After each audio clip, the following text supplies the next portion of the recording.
Select your style. Single play. First, it is important to understand how the gamepad works.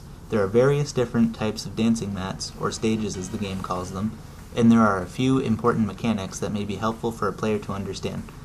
Underneath the metal arcade stage looks slightly different than the stages that someone could find at home. Right now, I am showing you the inside of one. These arrows, or buttons, are referred to as panels, and this is the term that players are most comfortable with. When I refer to the term panel, I am simply referring to the arrow buttons that you would step on in time with the screen. As you can see, it looks rather hollow. The sensors that will pick up your steps are on the edges, and there are 4 of them. Now we are going to take a look at the stage that I have at home. It looks similar to an arcade stage, but is slightly different. What you will need to remove a panel for maintenance, or just to look for curiosity, is a Phillips screwdriver and some sort of flat object, like a flathead screwdriver, to help wedge the panel out. By using a flat object, it allows us to keep the triangle pieces on 2 of the sides and save time on a rather tedious task. These triangle pieces are called brackets. Now that the panel has been removed, it is easy to see that it varies greatly from the arcade. While at surface level it looks like a metal stage, there is only one rather large sensor in the dead center. While new players may not notice a difference, more experienced players may notice that when they step on this stage as opposed to an arcade stage, that their steps may not register the same way. Because when you use the stage that I have, stepping in the center feels a lot different than stepping on the edges like you would at an arcade. The next topic is timing. When you look at the top of the screen, you will see whited out arrows that are blinking. It blinks at the song's BPM, or beats per minute, so stepping when they are lit up is a great way to get in sync with the song before the notes actually start scrolling.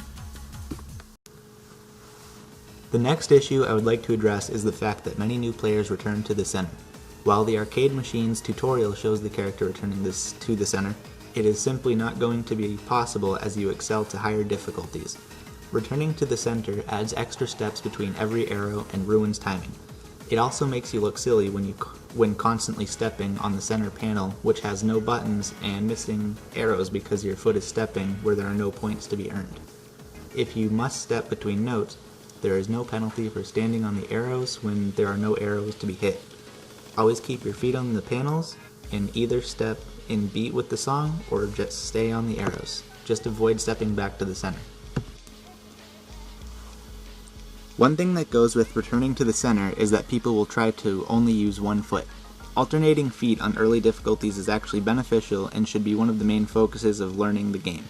When the song is starting up, get in rhythm by alternating your feet and step, like left, right, kind of like the whole 1, 2, 1, 2 pattern, while waiting for the song's first notes to start.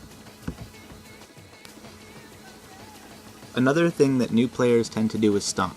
This is coupled with people rushing to hit notes after returning to the center sometimes, although many times it is because people are panicking and rushing to get that last step before the arrow disappears.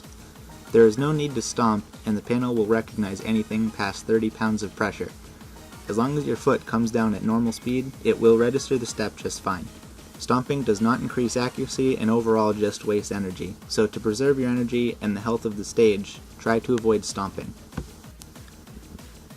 One thing that ties in well to monitoring a comfortable step level is finding out what kind of player you are. What I mean is that some players like to play flat-footed like myself, and some players use their tiptoes. Both have benefits, but finding the right playstyle is helpful. I play flat-footed to better hit the brackets on arcade stages and keep my feet at a low level, which saves me energy. Other players prefer to use their tiptoes because it feels more natural for them to hit the buttons individually, rather than having their foot partially hit a panel like I am used to.